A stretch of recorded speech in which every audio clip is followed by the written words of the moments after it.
अगर आपको अपना आत्मसम्मान चाहिए या आपको अपना आत्मसम्मान बचा के रखना है तो आपको आत्मनिर्भर होना पड़ेगा। आज रिलायंस इंडस्ट्रीज के चेयरमैन और मैनेजिंग डायरेक्टर मुकेश धीरूभाई अंबानी ने प्रधानमंत्री मोदी की इन बातों का न सिर्फ दोहराया बल्कि ये वादा भी किया कि इसके लिए रिलायंस दोगुनी मेहनत करेगा। साथ में उन्होंने ये भी जोड़ा कि चुनौतियां इतनी बड़ी हैं कि सभी इंडस्ट्री को एक तरफ एकजुट होकर काम करना होगा। मुकेश अंबानी का यह बयान ऐसे समय में आया है जब भारत अमेरिका के बीच कारोबारी रिश्ते में थोड़ी सी खटास आ गई है। अमेरिका बार बार भारत के आत्मसम्मान को चुनौती दे रहा है। आत्मसम्मान के खातिर आत्मनिर्भरता के लिए रिलायंस इंडस्ट्रीज के चेयरमैन मुकेश अंबानी ने न सिर्फ बयान दिए बल्कि इस तरफ कई ऐलान भी किए। एक निवेशक होने के नाते इन ऐलानों को कैसे देखा जाए और ये ऐलान देश को आत्मनिर्भर बनाने में कितने कामयाब होंगे, आज आवाज अड्डा में करेंगे इसी पर चर्चा। नमस्कार, मैं हूं लक्ष्मण राय और चर्चा में शामिल होंगे हमारे साथ विशेष मेहमान, मार्केट और इंडस्ट्री एक्सपर्ट हैं सुनील सुवर्णम साहब, पाइपर सेरिका के फाउंडर एंड फंड मैनेजर अभय अग्रवाल साहब, रोहा एसेट मैनेजर्स के हेड इक्विटी दलजीत सिंह कोहली साहब हैं और रक्सट कैपिटल के मैनेजिंग पार्टनर अभिषेक अग्रवाल साहब हैं। आप सभी मेहमानों का बहुत बहुत स्वागत है हमारे शो में। आप लोगों से चर्चा की शुरुआत करूं, लेकिन पहले कुछ ऐलान देख लेते हैं क्या कुछ मुकेश धीरूभाई अंबानी ने रिलायंस के एजीएम में कहा है, फिर हम लोग चर्चा को आगे बढ़ाएंगे।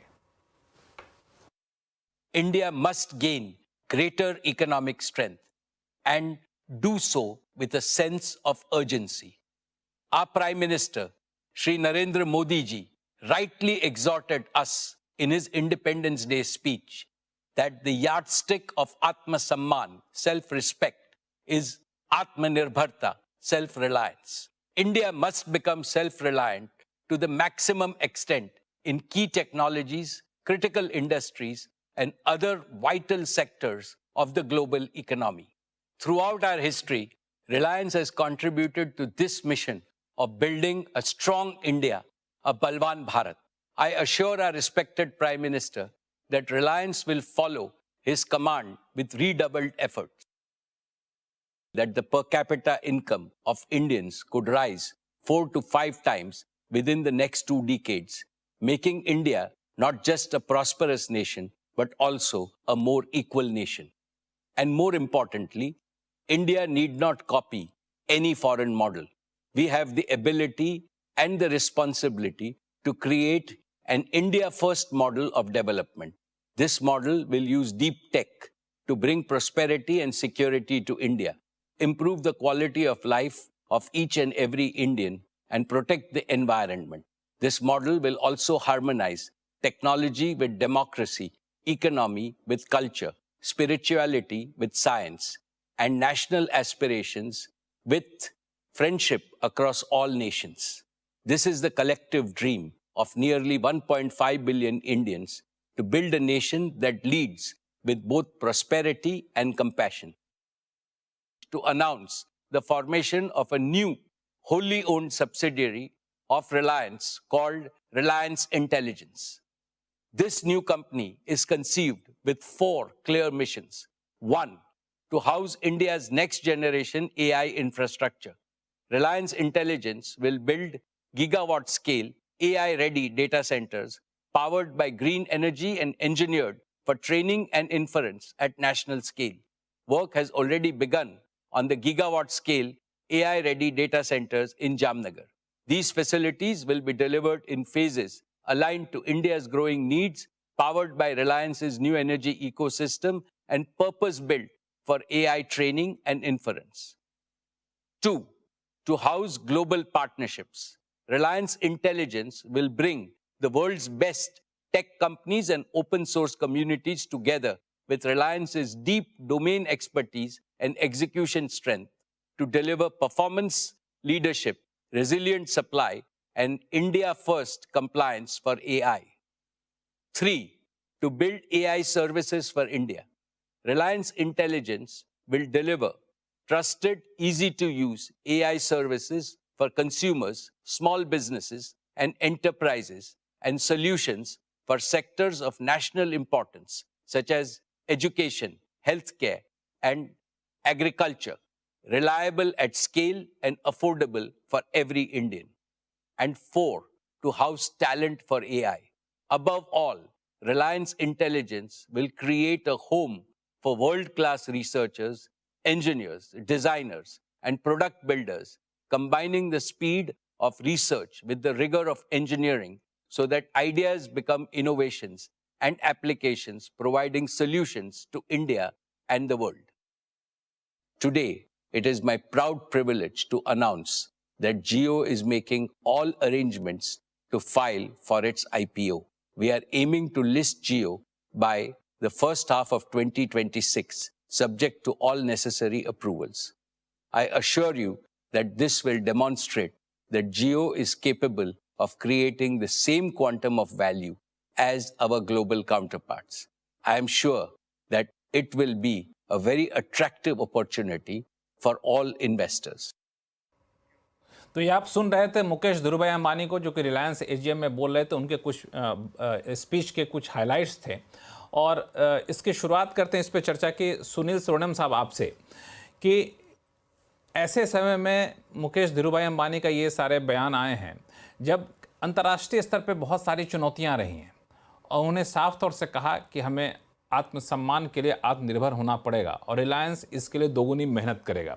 तो स्पेसिफिक ऐलान जो किए गए उस पर मैं आगे चलकर क्या आऊँगा, लेकिन एक मोटा मोटी आप इससे क्या टेक अवे लेते हैं? ये एक हौसला बढ़ाने की काम है जो दिग्गज को लेना चाहिए। देखिए, लीडरशिप होता है, जैसे प्रधानमंत्री ने इंडिपेंडेंस स्पीच पे इस ऐलान को आत्मनिर्भरता और स्वराज का ये लिया था, वैसे ही मानते हैं कि रिलायंस आज सबसे दिग्गज कंपनी है जो सबसे ज्यादा वेल्थ क्रिएट किया है देशवासियों के लिए। तो उनके लीडर अगर ऐसे कहते हैं ना, तो उससे एक हौसला बढ़ता है। तो ये इंपॉर्टेंट है इस टाइम में जहां पे चुनौतियां ज्यादा है देश के ऊपर, और हम नए दोस्त, पुराने दोस्त तो कभी एनिमीज बन गए, पुराने एनिमीज अभी दोस्त बनेंगे। तो इस सिचुएशन में हौसला, मेरे ख्याल में वही एक पॉजिटिव ऑप्टिमिज्म वाली स्पीच जरूरत थी और उन्होंने वो दिया। आई थिंक बस एट दिस मोमेंट मैं यही कहना चाहूंगा। हाँ, बिल्कुल, ये एक ज़रूरत थी ऐसे मोमेंट पे कि एक हौसला बढ़े कि हमारे अंदर भी ताकत है, इंडस्ट्री एकजुट है इस चुनौतियों का सामना करने के लिए और इस तरफ हम आगे बढ़ेंगे। अभय अग्रवाल साहब।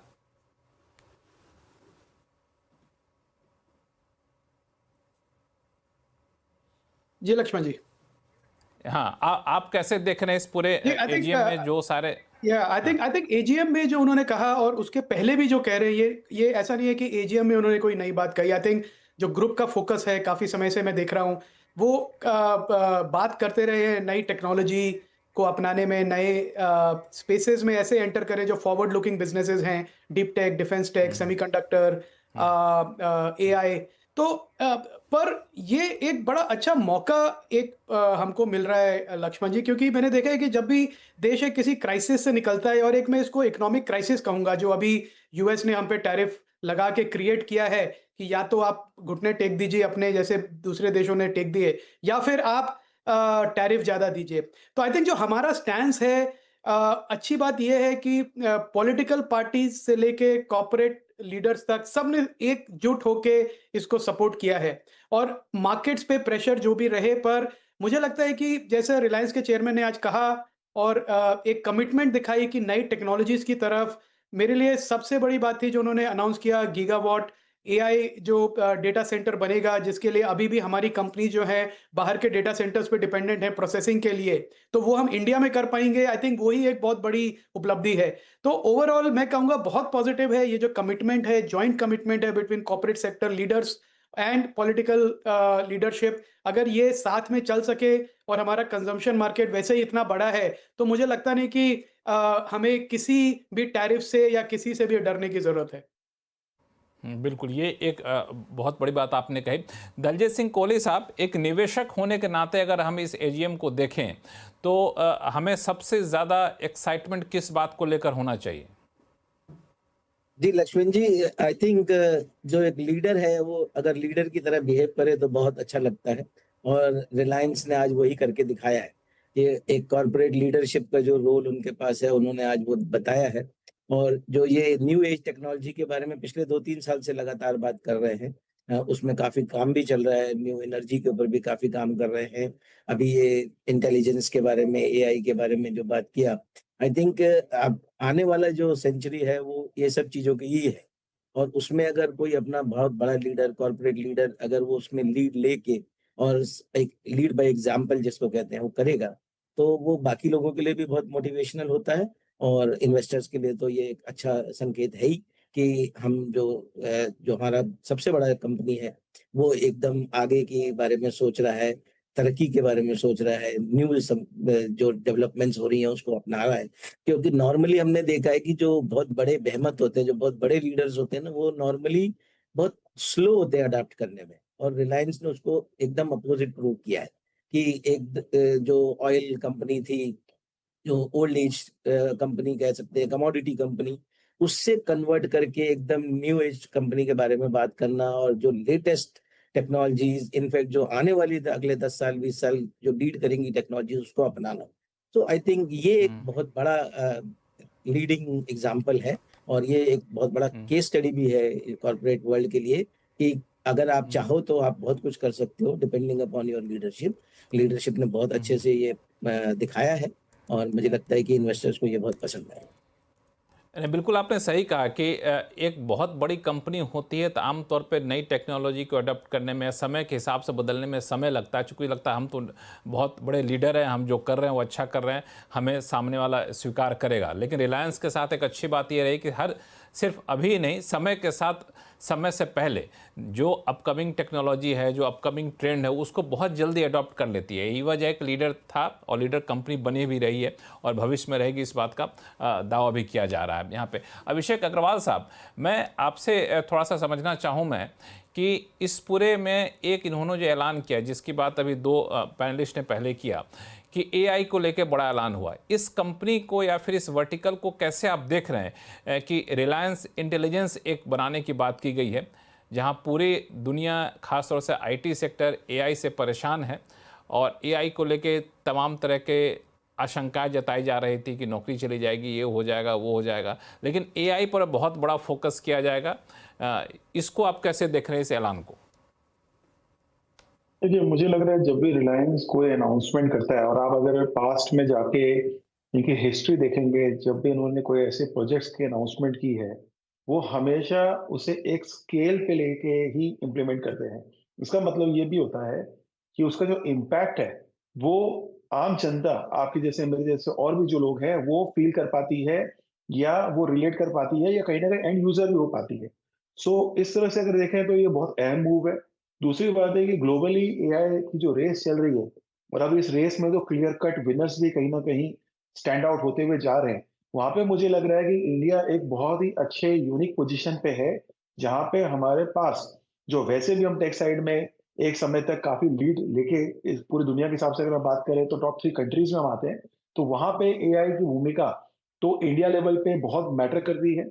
बिजनेस लेवल पे भी जो इम्पैक्ट है वो भी मैटर करता है, एंड मोस्ट इंपॉर्टेंट ये मैटर करता है प्रोडक्टिविटी स्केल के पॉइंट ऑफ व्यू से।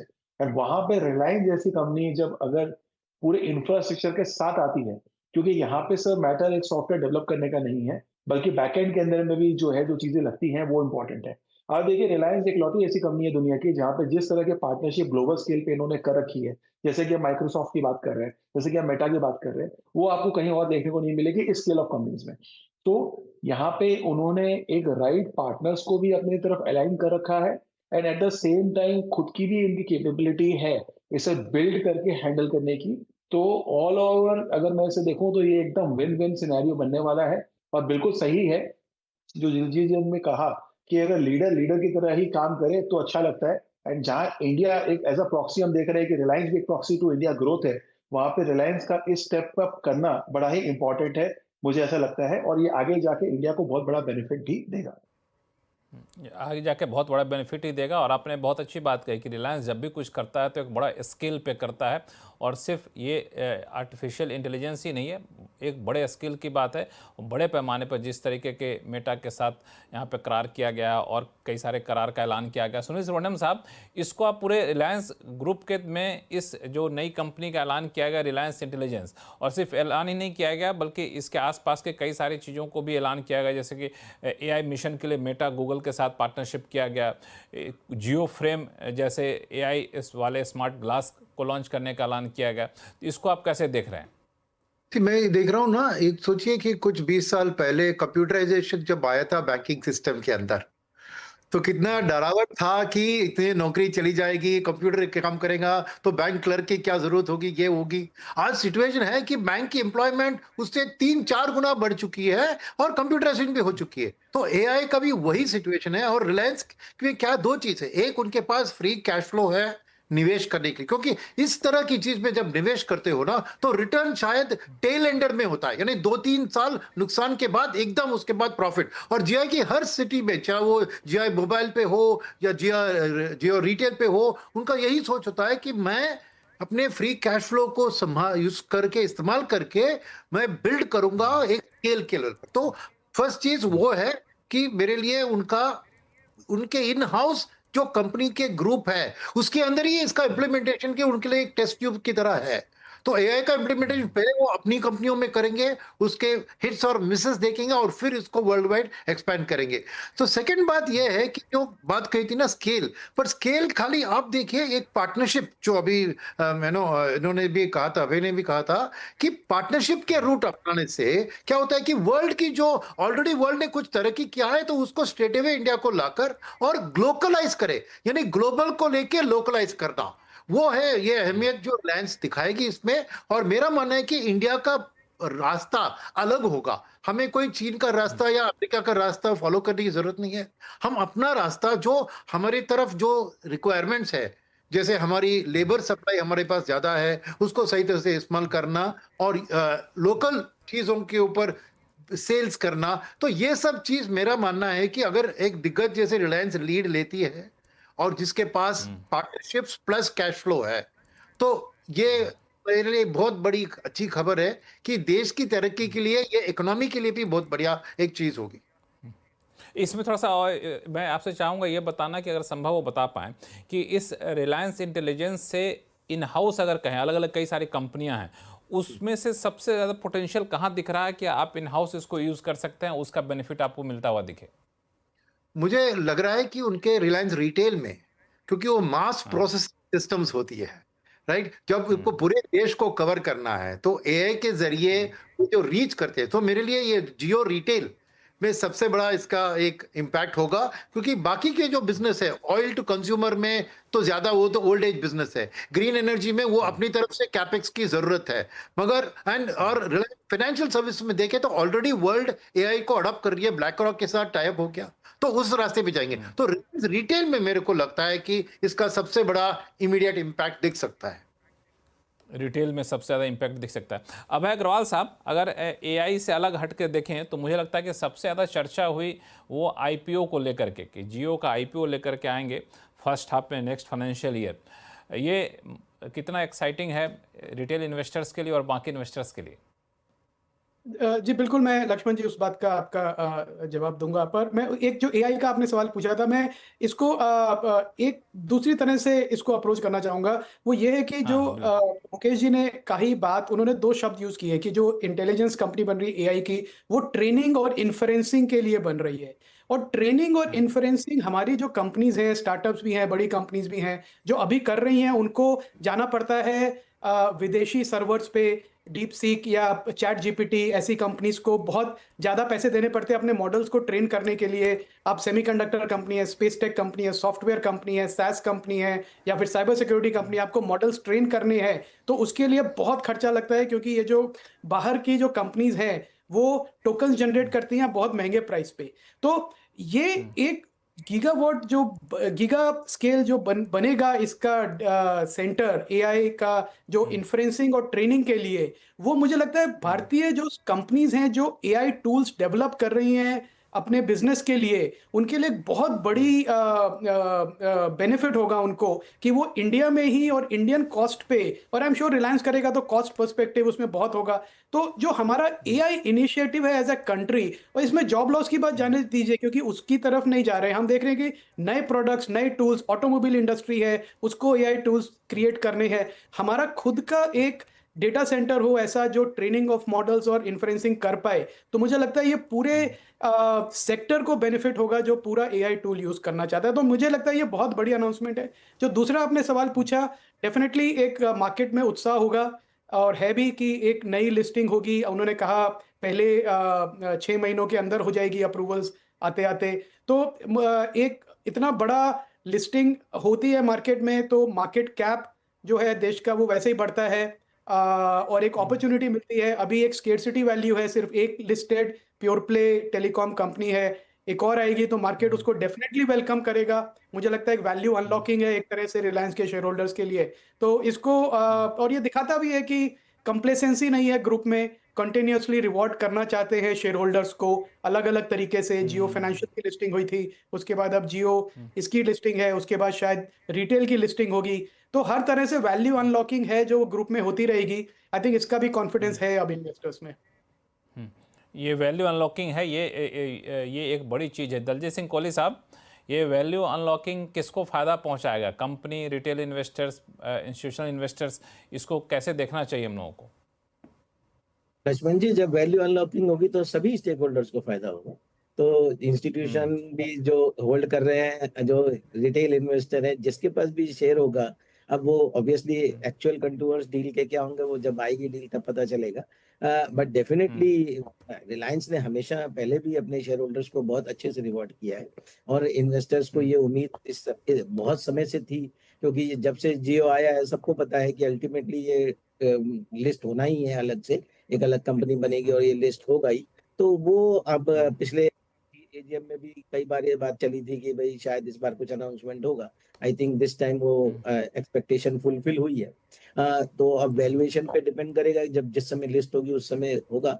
बट डेफिनेटली वैल्यू अनलॉकिंग होगी तो सभी को फायदा होगा और सब लोग इसकी उम्मीद लगा के। हाँ, इसका कुछ आप लोग, आज चूंकि पहले से बातचीत चल रही थी, आज डेडलाइन यहाँ पे दिया गया है, तो इस डेडलाइन को कैसे देखा जाए कि फर्स्ट हाफ में हम लोग करेंगे, मार्केट कंडीशन के हिसाब से देखा जाए या साइज के हिसाब से देखा जाए? नहीं, ये इतना समय तो अप्रूवल आने में भी लगता है ना। तो अब जैसे अगर प्रोसेस तो ऑब्वियसली पता है सबको कि होना है लिस्ट। अब जैसे अभी रिटेल भी लिस्ट होना है, लेकिन रिटेल लिस्ट होने के लिए काम करना शुरू करना पड़ेगा, उसमें समय तो बहुत समय लगता है। आप लोग का इंटरनल, आप लोग आपस में बातचीत करते हो, कुछ अनुमान के क्या साइज हो सकता है?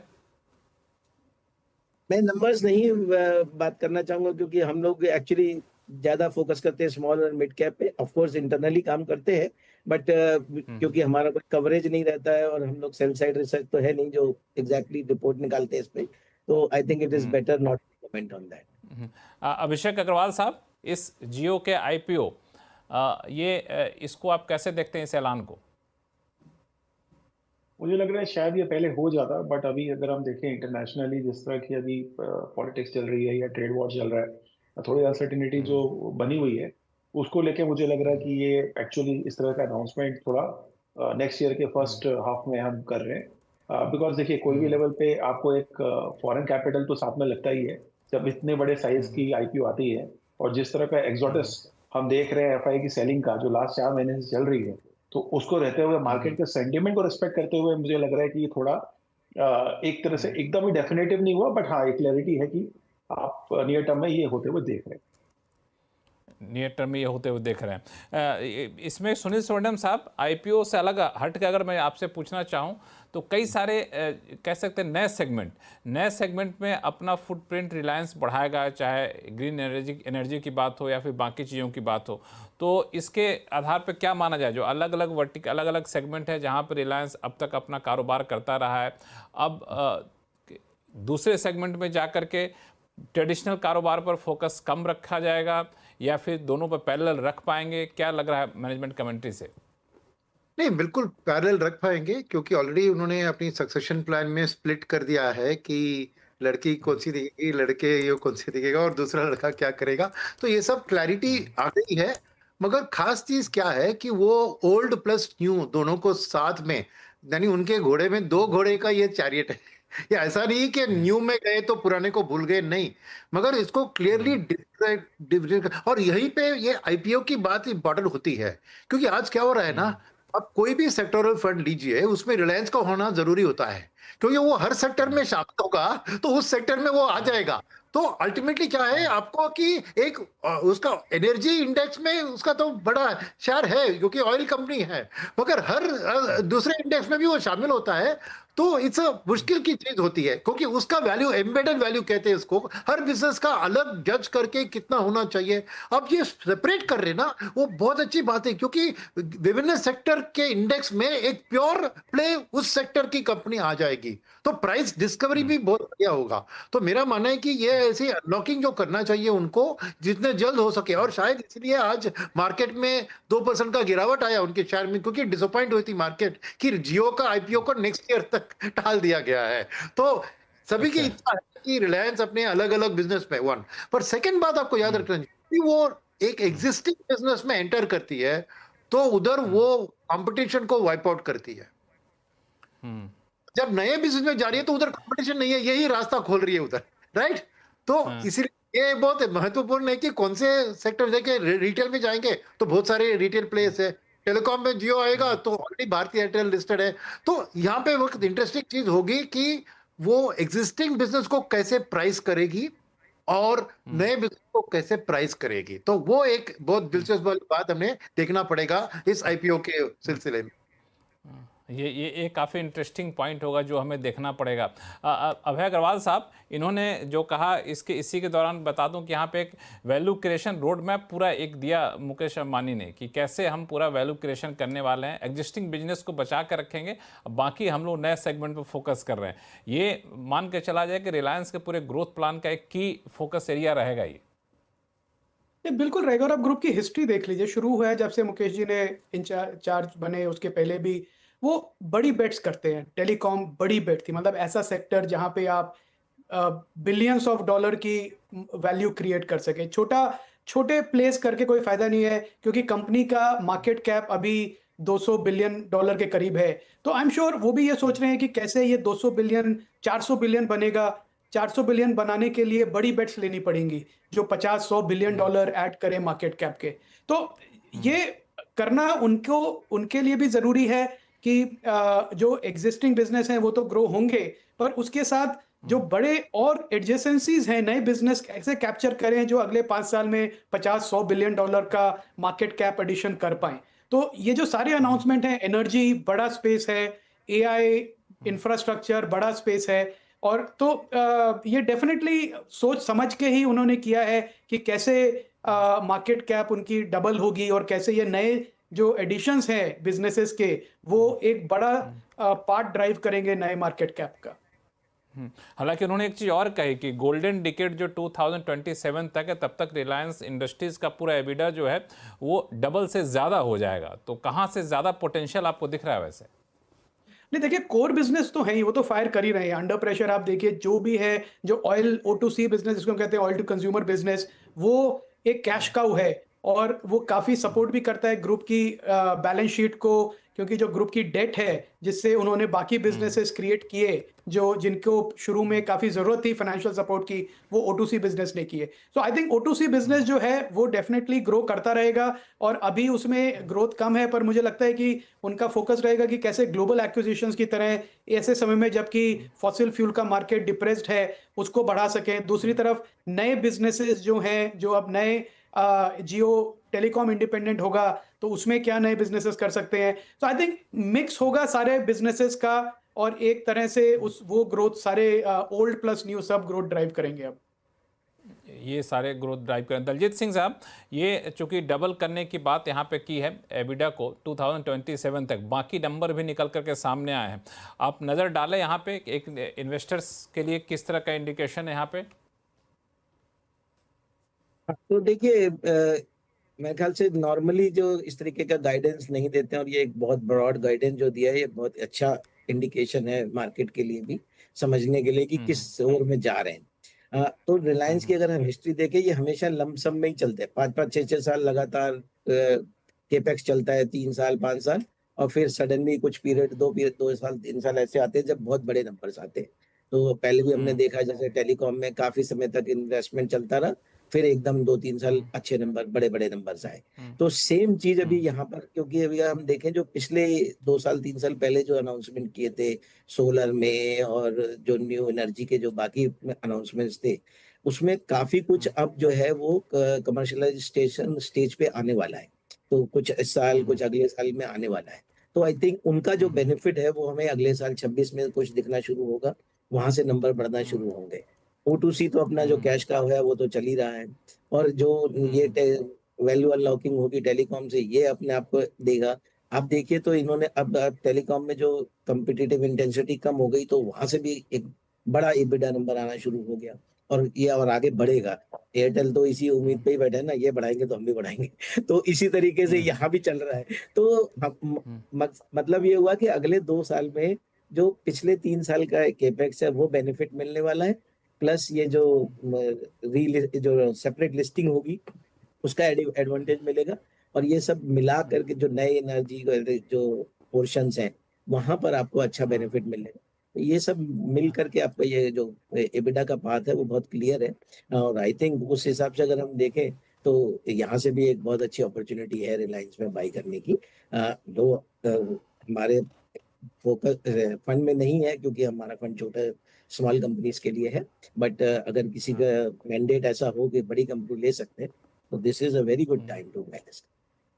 हालांकि ये बताना भी ज़रूरी है दर्शकों को कि जो चैनल आप देख रहे हैं उसका स्वामित्व रिलायंस के पास है, तो आप अगर निवेश करना चाहते हैं तो किसी एक्सपर्ट से सलाह मशविरा करके ये करें।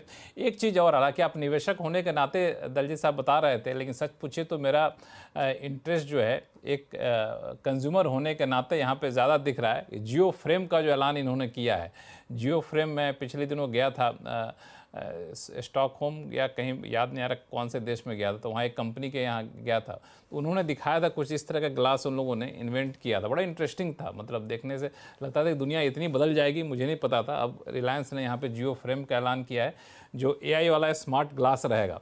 अभय अग्रवाल साहब, आएगा तो आप लेंगे कि नहीं लेंगे? ये बाकी सब लेंगे तो क्या होता है, सब लेते हैं, कोई ना ले तो कोई भी ना ले, पर ले दूसरा तो फिर अब एक चर्चा हो, आपने लिया देखा, पर आई एम श्योर यूजफुल भी होगा, और आई थिंक रेजिस्ट करने का बहुत यूजफुल है, टेक्नोलॉजी को बहुत ज्यादा यूजफुल फायदा है, बहुत बहुत इस पर मैं तो वहाँ देखा तो मैं तो बिल्कुल सरप्राइज हुआ कि हम लोगों को ये हाथ में मोबाइल कैमरा और लैपटॉप टैब लेके घूमने की जरूरत ही नहीं होगी। अभिषेक अग्रवाल साहब मुस्कुरा रहे हैं। मैं हाल फिलहाल जापान में था, तो मैंने कुछ AI ग्लासेस ट्राई किए थे जो भी वर्ल्ड के अंदर में लीडिंग है। एंड क्लियरली जैसे मोबाइल का रेवोल्यूशन हमने देखा था, और over a period of time ये अब हमारे लाइफ का एक बहुत इंटीग्रल पार्ट बन गया है।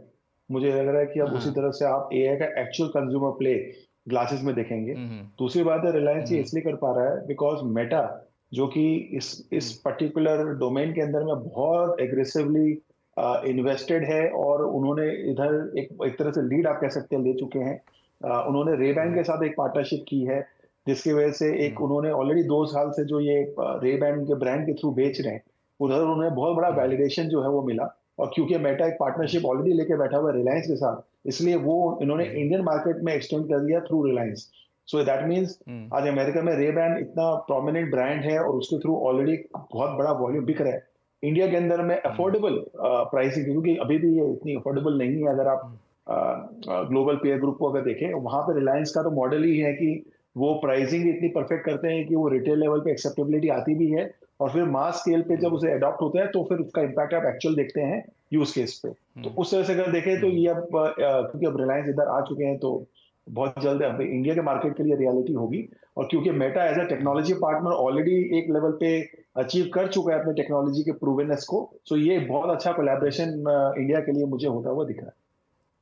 बिल्कुल, बहुत अच्छा कोलैबोरेशन होगा। और आप अभी लैपटॉप के सामने बैठे हैं कि कैमरे के सामने मुझे नहीं पता, लेकिन जब ये ग्लास आ जाएगा ना, तो आप चाहें तो ग्लास लगा करके भी इस तरह से लाइव कर सकते हैं, हमारे चैनल पर बैठ सकते हैं। सुनील स्वर्णम साहब, इस ग्लास पे तो जब आएगा तब आपसे मैं उसी को कहूँगा पहन के, आप मुझे बताइए कैसा लग रहा है आपको। लेकिन फिलहाल एक जो बड़ा ऐलान किया गया, क्योंकि मैं एनर्जी सेक्टर को लेकर बड़ा एक्साइटेड रहता हूँ कैसे ट्रांसफॉर्म कर रहा है, और 2047 तक क्लीन एनर्जी की जो बात की गई थी इंडिया की, उस तरफ रिलायंस एक बड़ा कदम उठा रहा है। उन्होंने बड़ा इंटरेस्टिंग सी बात कही कि इसमें स्केल भी होगा, एम्बिशन भी होगा और इसका इम्पैक्ट भी दिखेगा। वो ऐसा दिखेगा जो रिलायंस ने अभी तक बाकी सेक्टर में जितना भी कुछ किया उससे ज़्यादा इम्पैक्ट दिखेगा। तो क्लीन एनर्जी लगता है कि एक बड़ा फोकस एरिया रहने वाला है। बहुत बहुत बढ़िया। उन्होंने बताया था कि कच्छ में जो कर रहे हैं वो सोलार की जो कैपेसिटी वो भयंकर है। तो गोल हमारा था कि 230 तक हम 50% हमारा एनर्जी सोलार या अल्टरनेटिव एनर्जी के थ्रू करेंगे, और रिलायंस की ऐसी कदमें इसमें बहुत बहुत अहम चीज रखती है। और यही एक कंपनी है जो पूरे इंडिया में उसकी ब्रांचेस है, वो कहीं पे भी अपॉर्चुनिटी उसको ढूंढ के उसको एक्सप्लॉइट कर सकती है। और सेकंड जो बात मैंने पहले की थी, कैश होना चाहिए इन्वेस्ट करने के लिए, आपको एक लंबी अवधि का टाइम, तो वो उनके पास है। यानी कैश आज लगाते हैं तो 3-4 साल के लिए उसमें प्रॉफिट नहीं दिखा, फिर भी वो लग के रहते हैं और ये नहीं दिखते कि हर साल ब्रेक इवन हो गया कि नहीं। तो वो एक लॉन्ग टर्म विजन जो होता है, जो इस फील्ड में जरूरी है, क्योंकि सोलर सस्ता नहीं है, ऑल्टरनेटिव एनर्जी सस्ता नहीं है, क्योंकि गवर्नमेंट की सब्सिडी के बावजूद उसकी ग्रोथ इतनी नहीं हो रही है। इसलिए कोई बड़ी प्राइवेट दिग्गज जिसके बाद कैश फ्लो है, एक लॉन्ग टर्म विजन है, अगर वो इस गोल को अपनाती है ना, तो इस देश के लिए ये बहुत अच्छी चीज है और जरूर वो इसमें आगे बढ़ेगी इस एंडेवर में। बिल्कुल। सोलर में एक दिक्कत यह होता है कि पूरे सप्लाई चेन में हम लोग बहुत आत्मनिर्भर होते नहीं हैं, बहुत सारी चीज़ें पर हमें इंपोर्ट पर निर्भरता रहती है। तो ये एक बड़ा चैलेंज होता है। जो आप कह रहे थे बहुत परफेक्ट पॉइंट है कि वो स्केल अभी भी नहीं दिखा है, इस्तेमाल करना बढ़ा है, इस स्केल अभी भी नहीं दिखा है। अलग अलग छोटे छोटे पॉकेट में चीज़ें हैं जो प्रोड्यूस हो रही हैं, कहीं पे हम लोग PLI जैसे स्कीम दे रहे हैं तो लोग उससे इंसेंटिवाइज होकर प्रोड्यूस कर रहे हैं, लेकिन वो स्केल, और जहाँ पे इंसेंटिव नहीं है वहाँ पे प्राइस का मामला आ जाता है। तो अभय अग्रवाल साहब, मुझे लगता है कि जब रिलायंस इसमें एग्रेसिवली आएगी तो प्राइस का मामला भी खत्म हो जाएगा, स्केल का मामला भी खत्म हो जाएगा। नहीं, डेफिनेटली आई थिंक रिलायंस और दो और बड़े ग्रुप्स जो हैं जो स्पेस में हैं, वो जो गवर्नमेंट के अब फोकस है कि छोटे प्लांट ना बना के बड़े प्लांट्स पे फोकस किया जाए। और जैसे मैंडेट है कि 10% जो भी प्लांट की कैपेसिटी है उसको एक बैटरी एनर्जी स्टोरेज सिस्टम होना चाहिए। वो छोटी बात नहीं है, वो सडनली आपका कैपेक्स बढ़ा देती है। तो उसका मतलब ये है कि अब छोटे प्लेयर्स उस स्पेस में खेल नहीं सकते, उनको खेलना भी नहीं चाहिए, क्योंकि इतनी बड़ी रिक्वायरमेंट है कैपिटल की कि आपको एक बैलेंस शीट स्ट्रेंथ चाहिए इन प्रोजेक्ट्स को क्रिएट करने की और जेस्टेशन पीरियड के थ्रू कैरी करने की। उसके बिना आप नहीं कर पाएंगे, और एग्जीक्यूशन स्किल भी होना चाहिए। सो आई थिंक ये 2-3 ग्रुप हैं इस देश में जो ये कर सकते हैं, उसमें रिलायंस क्लियरली एक लीडर है।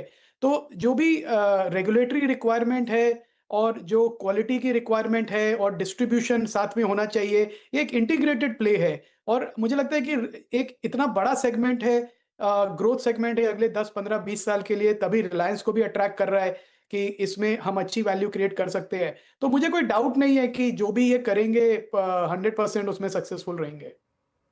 जो भी करेंगे उसमें सक्सेसफुल होंगे, इसको लिए कोई डाउट नहीं है। और ये एक बड़े पैमाने पर आएगा तो चीज़ें जो क्लीन एनर्जी से जुड़ी हुई चीज़ें हैं वो काफ़ी ज़्यादा आसान भी यहाँ पर सस्ते में आपको मिला करेंगे। हम चर्चा को आगे जारी रखेंगे। फिलहाल वक्त है छोटे से ब्रेक का। ब्रेक के बाद जल्द लौटते हैं, कहीं जाइएगा नहीं।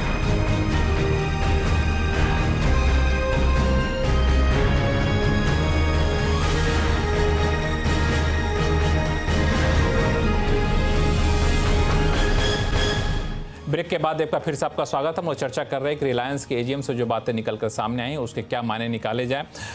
मैं यहाँ पे दलजीत जी आपसे मैं शुरुआत करना चाहूँगा ब्रेक के बाद कि इसमें कंज्यूमर सेगमेंट पे एक बड़ा विशेष फोकस किया गया है और कहा गया है कि जितने भी कंज्यूमर के ब्रांड हैं सबको एक अम्ब्रेला के नीचे लाया जाएगा, रिलायंस कंज्यूमर प्रोडक्ट लिमिटेड को लेकर के। ये डायरेक्ट सब्सिडरी होगी RIL को।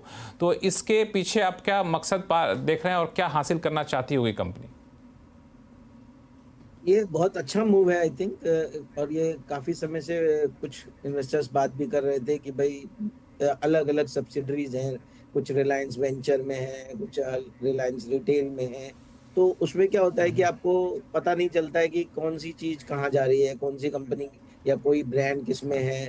तो जो अभी जैसे हम देखें तो पिछले समय में जो रिलायंस ने दिखाया है ग्रोथ, काफी नंबर ऑफ स्टोर्स ऐड करे हैं, बहुत सारा जियो मार्ट में काफी ग्रोथ दिखाई है, रिलायंस डिजिटल बहुत अच्छा काम कर रहा है, बहुत अच्छा ग्रोथ दिखता है। तो ये सब चीजें अगर कंसोलिडेट होकर के, हमने अभी कैंपा कोला ब्रांड वगैरह लिया था, तो अलग अलग जगह पे जब होता है ना तो वो डिस्पर्स हो जाता है, तो उसमें आपको पता इफेक्ट एक्चुअल इम्पैक्ट नहीं पता चलता है। तो अगर ये सब एक जगह कंबाइन कर देंगे तो समझना भी आसान होता है, और आपको उसका एक टोटल कंबाइंड इफेक्ट दिखाई देता है। और आई थिंक ये मूव भी होगा शायद जब आगे चल के वो जो वैल्यू अनलॉकिंग की बात है रिलायंस रिटेल की, तो उसमें भी ये काम आएगा कि आपको एक पूरा स्केल दिखाने का समय, एक मौका मिलेगा कि टोटल क्या चीज है। तो आई थिंक कंसोलिडेट करना हमेशा इन्वेस्टर्स के लिए भी अच्छा रहता है, और कंपनी को जब वैल्यू अनलॉकिंग करनी हो तो उसमें भी आसानी मिलती है, तो वही मकसद और होता है। अभिषेक अग्रवाल साहब जैसे लोग होते हैं तो उनके लिए कैलकुलेट करना ज़्यादा इजी होता है, कौन सी कंपनी कहाँ पे कितना ग्रोथ यहाँ पे दिखा रही है। अभिषेक जी, इसमें एक चीज़ और ऐलान किया गया है कि इसमें फोकस किया जाएगा किस तरह से ज़्यादा से ज़्यादा कंज्यूमर को जोड़ा जाए, और अगले 5 साल में 1 लाख करोड़ रुपये के रेवेन्यू का एक टारगेट यहाँ पर रखा गया है, और ये अपेक्षा की गई कि 2 ट्रिलियन का जो कंजम्पशन अपॉर्चुनिटी इंडिया में है उसको कैसे मैक्सिमम लेवरेज किया जाए। तो ये आपको लगता है कि एक बड़ा एवेन्यू हो सकता है?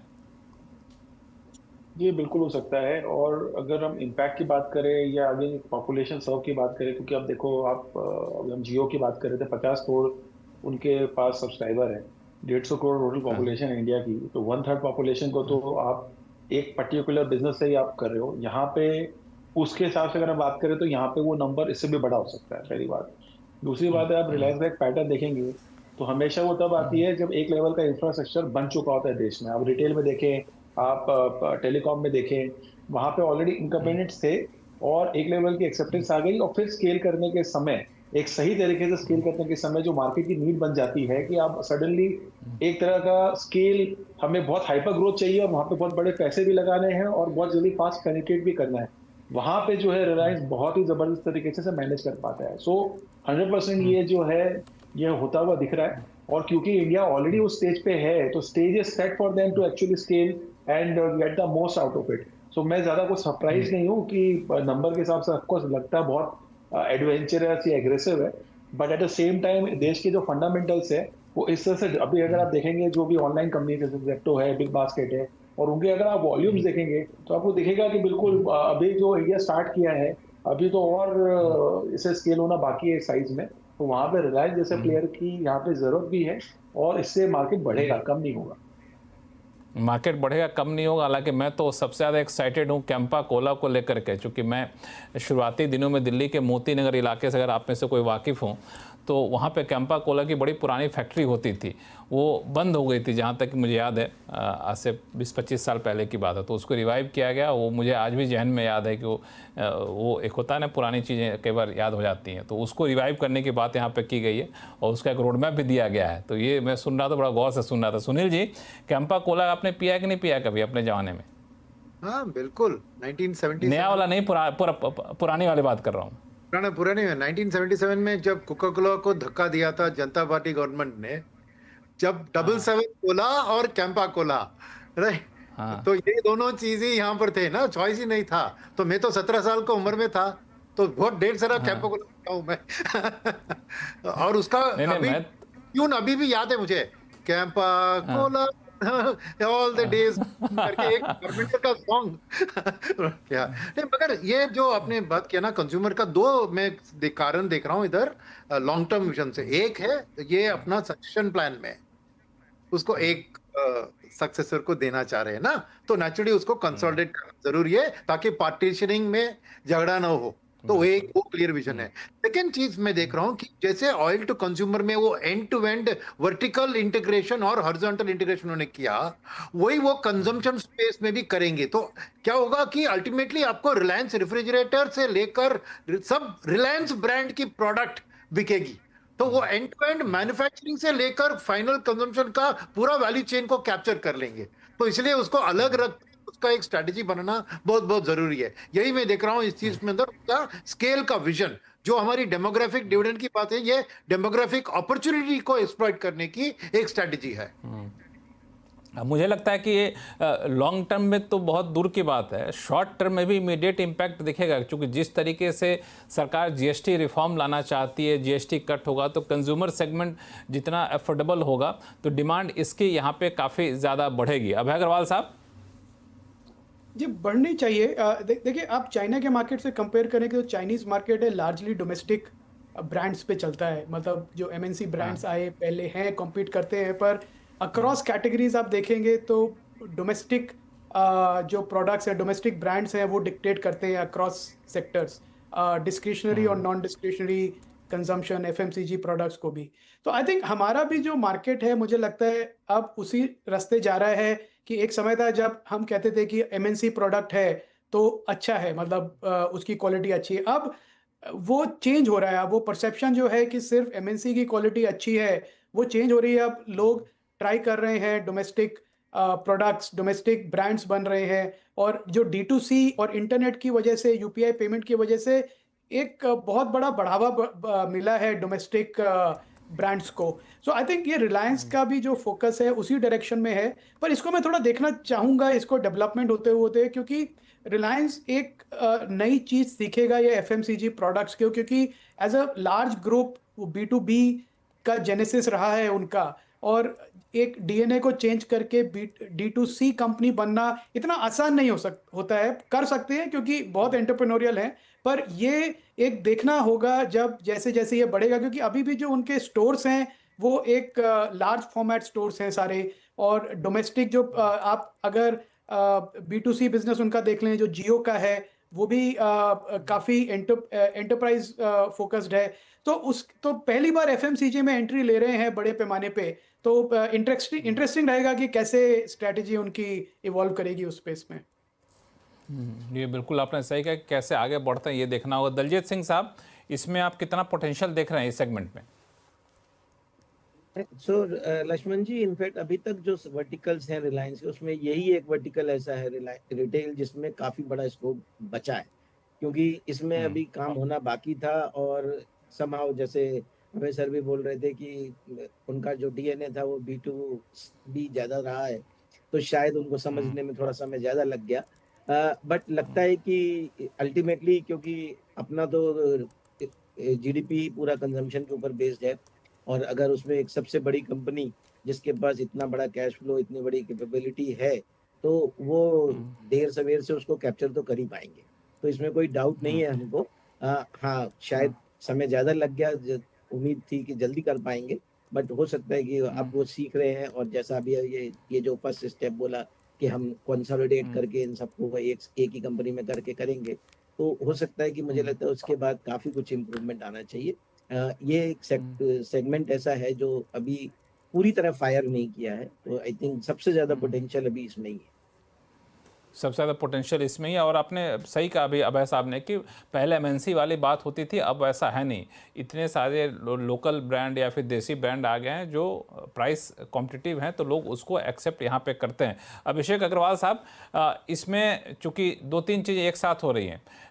एजीएम में ये ऐलान किया गया, उससे पहले हमने देखा कि जीएसटी के मोर्चे पे एक बड़ी राहत यहाँ पर देने की बात की कि सबसे ज़्यादा बेनिफिशियरी सेक्टर ये है, और जिस तरीके से इंडिया की ग्रोथ का ये फ्यूचर दिख रहा है, तो मुझे लगता है कि ये एक ऐसा पोटेंशियल है जो आगे चल करके जिस तरीके से रिलायंस को हम लोग जानते थे ऑयल बिजनेस को लेकर के, शायद रिटेल बिजनेस को लेकर भी जानना शुरू करें।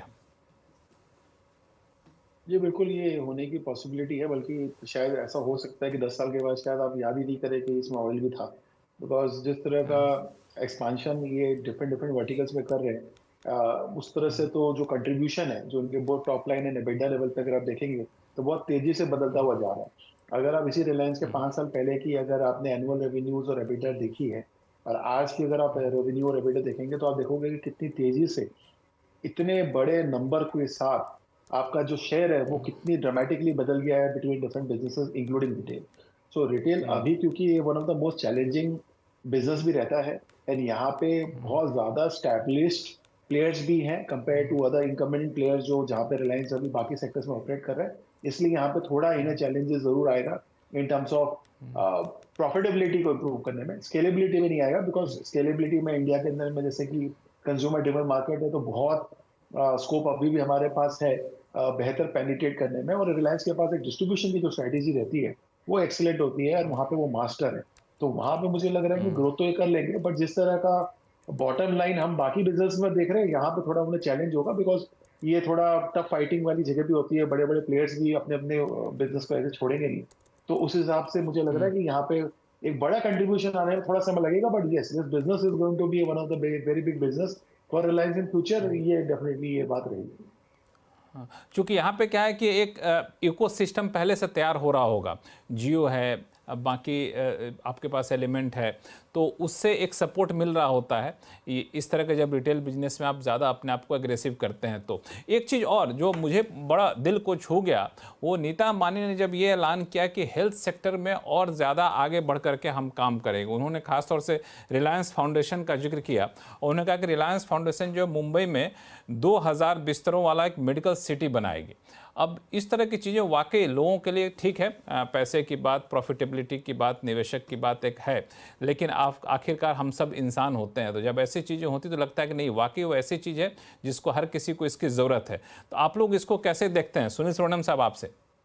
ये देखिए, कॉर्पोरेट सोशल रिस्पॉन्सिबिलिटी, हम सीएसआर को गलत तरह से जनरली इतना अलोकेशन करना चाहिए, इतना खर्चा, मगर ये उसके बियॉन्ड जेन्युइनली एक कॉर्पोरेट सीएसआर को उन्होंने अपने जहन में ले लिया है और कर रहे हैं। तो बात यह है कि जब बड़ी दिग्गज ऐसे करते हैं ना, तो वो एक फॉलो ऑन इफेक्ट होता है कि बाकी कंपनी उसके माफिक करने की कोशिश करती है।